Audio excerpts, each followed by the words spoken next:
नमस्कार, बहुत स्वागत आपका। मैं हूं आपके साथ मनुरा सक्सेना। 6 मुस्लिम देशों पर कहर बनकर टूटा इजराइल। नेतन्याहू की तैयारी, अब पाकिस्तान के दोस्त की बारी। इजराइल ने कतर पर हमला करके साबित कर दिया है कि वो हमास के खात्मे के लिए किसी हद तक भी जा सकता है।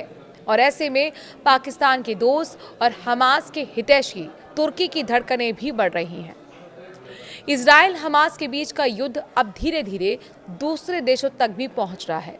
हमास को उखाड़ फेंकने की कसम खा चुके इजराइल ने हर उस जगह पर हमला करने की कसम खाई है जहां हमास के नेता मौजूद होंगे।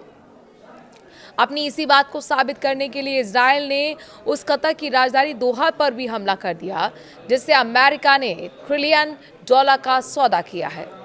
इजराइल ने कतर पर हमला करके साबित कर दिया है कि वो हमास के खात्मे के लिए किस हद तक जा सकता है। ऐसे में पाकिस्तान के दोस्त और हमास के हितैषी तुर्की की धड़कनें बढ़ी हुई हैं। इजराइल के सेना प्रमुख इयाल ज़मीर ने भी 31 अगस्त को यह ऐलान कर दिया था कि हमास के चीफ लीडर विदेश में हैं और हम उन तक भी पहुंचेंगे। अपनी इसी बात पर कायम रहते हुए इजराइल ने कतर की राजधानी दोहा पर हमला बोल दिया। जब हमास के लीडर शांति वार्ता के लिए इकट्ठा थे, जिसने हमास को छिपाया, इजराइल ने उड़ाया। इजराइल अपने देश के बाहर जब भी हमले करता है, उसका एक ही उद्देश्य होता है, अपने सबसे बड़े दुश्मन हमास के सपोर्ट को खत्म करना। इस राह में इजराइल अब तक ऐसे 6 मुस्लिम देशों को निशाना बना चुका है जो हमास के हितैषी हैं। इस लिस्ट में शामिल हैं फिलिस्तीन, सीरिया, यमन, ईरान, कतर और लेबनान। इन सभी देशों में हमास के लीडर्स को शरण मिलती है।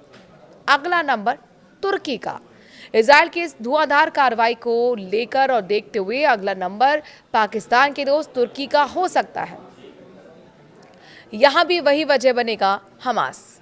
दरअसल तुर्की हमास को राजनीतिक शरण, वैचारिक समर्थन और आर्थिक सहयोग भी देता है।